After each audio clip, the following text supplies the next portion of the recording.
সার্বভৌমত্ব রক্ষা করতে পেরেছি। তাবেদার মুক্ত বাংলাদেশে জনগণের ভোটে জনগণের কাছে জবাবদিহিমূলক একটি নতুন সরকার যাত্রা শুরু করেছে। দেশে গণতন্ত্র এবং মানুষের অধিকার পুনঃপ্রতিষ্ঠার এই যাত্রা লগ্নে আমি দেশবাসীকে শুভেচ্ছা এবং আন্তরিক অভিনন্দন জানাই। স্বাধীনতা প্রিয়, গণতান্ত্রিক আমি প্রিয়। জনগণের কারণেই দেশে আবার মানুষের অধিকার, সম্মান এবং মর্যাদার পুনঃপ্রতিষ্ঠার সুযোগ সৃষ্টি হয়েছে। আমি দেশবাসীর উদ্দেশ্যে একটি বার্তা দিয়ে বলতে চাই, মুসলমান, হিন্দু, বৌদ্ধ, খ্রিস্টান তথা দল, মত, ধর্ম, বর্ণ নির্বিশেষে পাহাড়ে কিংবা সমতলে বসবাসকারী এই দেশ আমাদের সবার। প্রতিটি নাগরিকের জন্যই এই দেশকে আমরা একটি নিরাপদ ভূমিতে পরিণত করতে চাই। একটি স্বনির্ভর, নিরাপদ, মানবিক, গণতান্ত্রিক বাংলাদেশ প্রতিষ্ঠাই বিএনপি সরকারের লক্ষ্য। প্রিয় দেশবাসী, ফ্যাসিবাদের সময়কালে দুর্নীতি দুঃশাসনে পর্যুদস্ত একটি ভঙ্গুর অর্থনীতি, দুর্বল শাসন কাঠামো আর অবনতিশীল আইন শৃঙ্খলা পরিস্থিতির মধ্য দিয়ে নতুন সরকার যাত্রা শুরু করেছে। আইন শৃঙ্খলা পরিস্থিতির উন্নয়ন এবং কঠোরভাবে দুর্নীতি নিয়ন্ত্রণের মাধ্যমে জনগণের মনে শান্তি, নিরাপত্তা ফিরিয়ে আনাই হচ্ছে আমাদের সরকারের প্রধান অগ্রাধিকার। সারা দেশে জুয়া এবং মাদকের বিস্তারকেও বর্তমান সরকার আইন শৃঙ্খলা অবনতির অন্যতম কারণ বলে চিহ্নিত করেছে। সুতরাং জুয়া এবং মাদক নিয়ন্ত্রণে আইন শৃঙ্খলা বাহিনী সব রকমের কঠোর পদক্ষেপ গ্রহণ করছে। জনজীবনে শান্তি ও নিরাপত্তা নিশ্চিত করতে সরকার সর্বোচ্চ উদ্যোগ গ্রহণ করছে। দেশের প্রতিটি সাংবিধানিক এবং সরকারি বেসরকারি প্রতিষ্ঠান চলবে বিধিবদ্ধ নীতি নিয়মে। দলীয় কিংবা রাজনৈতিক প্রভাব, প্রতিপত্তি অথবা জোর জবরদস্তি নয়। আইনের শাসনই হবে রাষ্ট্র পরিচালনার শেষ কথা। প্রিয় দেশবাসী, আগামীকাল থেকে সারা দেশে শুরু হতে যাচ্ছে পবিত্র মাহে রমাদান। আমি দেশবাসীকে পবিত্র মাহে রমাদানের শুভেচ্ছা জানাই। রমাদান আত্মশুদ্ধির মাস। আমরা যদি আত্মশুদ্ধি শব্দটির মর্মার্থ উপলব্ধি করি, তাহলে এই মাসে মানুষের ভোগান্তি বাড়ার কথা নয়। যদিও আমাদের অনেকের মধ্যেই এই মাসটিকে ঘিরে ব্যবসায় অধিক মুনাফা লাভের প্রবণতা লক্ষণীয়। আপনাদের প্রতি আমার বিনীত আহ্বান, রমাদানের পবিত্রতা রক্ষার্থে এই মাসটিকে আপনারা ব্যবসা মুনাফা লাভের মাস হিসাবে পরিগণিত করবেন না। দ্রব্যমূল্য যাতে সাধারণ মানুষের নাগালের বাইরে না যায়, এ ব্যাপারে ব্যবসায়ীরা দয়া করে সতর্ক থাকবেন। হাজারো প্রাণের বিনিময়ে একটি মাফিয়া সিন্ডিকেটের পতন ঘটিয়ে রাষ্ট্র এবং সরকারের জনগণের অধিকার প্রতিষ্ঠার অঙ্গীকার নিয়েই আমরা রাষ্ট্র পরিচালনার দায়িত্ব গ্রহণ করেছি। বিএনপি সরকার সকল ক্ষেত্রেই অনাচার অনিয়মের সকল সিন্ডিকেট ভেঙে দিতে বদ্ধপরিকর ইনশাআল্লাহ। ক্ষুদ্র, মাঝারি কিংবা ছোট বড় সকল ব্যবসায়ীদের প্রতি বর্তমান সরকারের দৃষ্টিভঙ্গি সহজ এবং স্পষ্ট। বর্তমান সরকার ব্যবসায়ী এবং ক্রেতা সাধারণ উভয় স্বার্থ রক্ষা করেই প্রয়োজনীয় পদক্ষেপ গ্রহণ করতে চায়।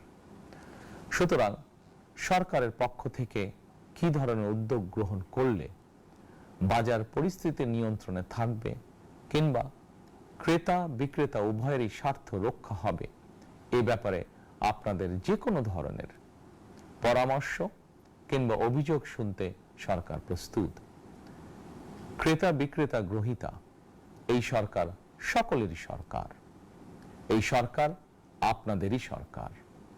আপনারাই ভোটের মাধ্যমে এই সরকারকে রাষ্ট্র পরিচালনার দায়িত্ব দিয়েছেন। আপনারাই এই সরকারের শক্তি।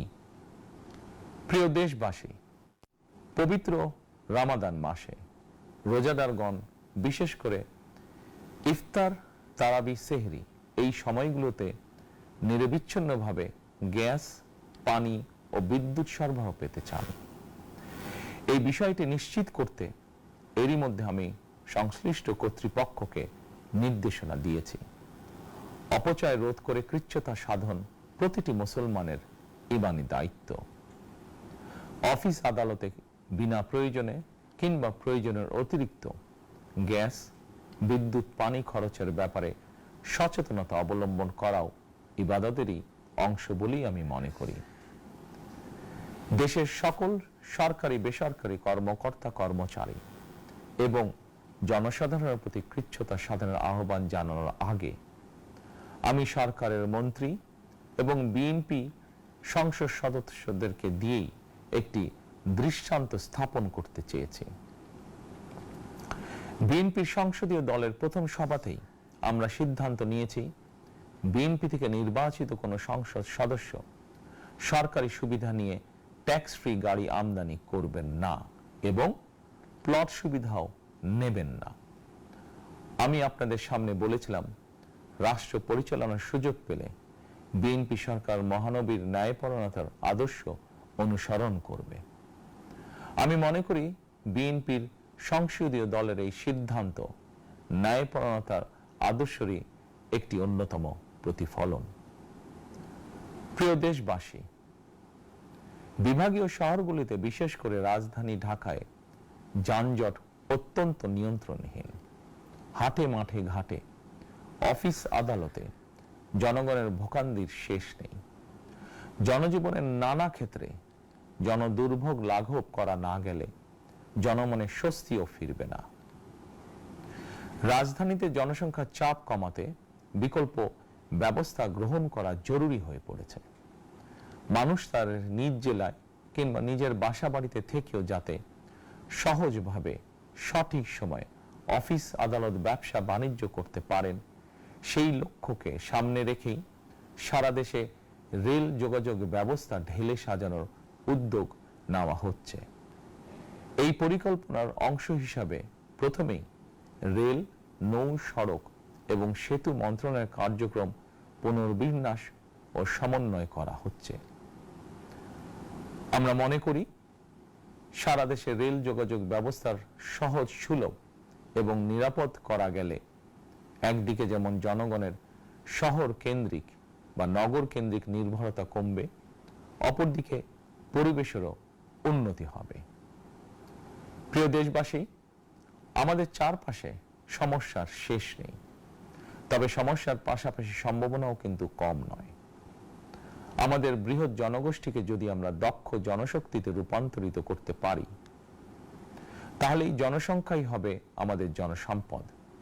আমরা নিজেদেরকে দক্ষ করে গড়ে তুলতে পারলে শুধু বাংলাদেশই নয়, বিশ্ব বাজারও আমাদের জন্য উন্মুক্ত। তথ্য প্রযুক্তির সিঁড়ি বেয়ে বিশ্ব এখন কৃত্রিম বুদ্ধিমত্তার যুগে প্রবেশ করেছে। প্রযুক্তির এই প্রতিযোগিতামূলক বিশ্বে সম্মান এবং স্বচ্ছতার সঙ্গে টিকে থাকতে হলে আমাদেরকে কোনো না কোনো একটি বিষয় বা কাজে পারদর্শী হতে হবে। দেশের কোটি কোটি শিক্ষার্থী এবং তরুণ যুবশক্তির উদ্দেশ্যে বলতে চাই, মেধায়, জ্ঞানে, বিজ্ঞানে নিজেদেরকে যোগ্য করে গড়ে তোলার জন্য যত রকমের সহযোগিতা দেওয়া যায় সব রকমের সহযোগিতা দিতে বর্তমান সরকার প্রস্তুত। কর্মসংস্থান এবং কর্ম পরিবেশ নিশ্চিত করার সুনির্দিষ্ট অঙ্গীকার নিয়ে বর্তমান সরকার যাত্রা শুরু করেছে। প্রিয় দেশবাসী, দীর্ঘ 18 বছর পর দেশে ফিরে গত বছর 25শে ডিসেম্বর আমি বলেছিলাম, দেশ এবং জনগণের জন্য আই হ্যাভ এ প্ল্যান।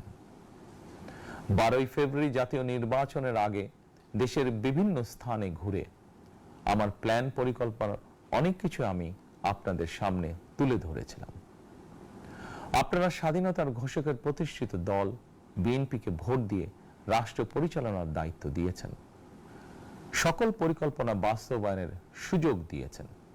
এখন এই সুযোগকে কাজে লাগিয়ে সকল অঙ্গীকার পূরণ করার দায়িত্ব বিএনপি সরকারের। আমরা আমাদের পরিকল্পনা এবং প্রতিশ্রুতি বাস্তবায়নের কাজ শুরু করে দিয়েছি ইনশাআল্লাহ। অঙ্গীকার পূরণের এই যাত্রা পথে আমরা ভবিষ্যতের দিনগুলোতেও আপনাদের অব্যাহত সমর্থন প্রত্যাশা করি। প্রিয় দেশবাসী, সরকার প্রধান হিসাবে আমি দেশবাসীর উদ্দেশ্যে একটি বিষয়ে প্রতি দৃষ্টি আকর্ষণ করে বলতে চাই। নবগঠিত সরকার গঠনের সুযোগ দিতে যারা বিএনপিকে ভোট দিয়েছেন কিংবা দেননি অথবা কাউকেই ভোট দেননি, এই সরকারের প্রতি আপনাদের সবার সমান অধিকার। বিএনপি সরকার বিশ্বাস করে দল মত ধর্ম দর্শন যার যার, রাষ্ট্র সবার। এই দেশে এই রাষ্ট্রে একজন বাংলাদেশী হিসাবে আপনার আমার আমাদের প্রতিটি বাংলাদেশী নাগরিকের অধিকার সমান। প্রিয় দেশবাসী, আল্লাহ আমাদের সবাইকে নিরাপদ এবং সুস্থ রাখুন। আল্লাহ আমাদের সকলকে ইতিবাচক পরিকল্পনাগুলো বাস্তবায়নের তৌফিক দিন। পবিত্র রমাদান মাস শুরুর শুভ লগ্নে আল্লাহর দরবারে এই নিবেদন রেখে আমার বক্তব্য শেষ করছি। আল্লাহ হাফেজ। বাংলাদেশ জিন্দাবাদ।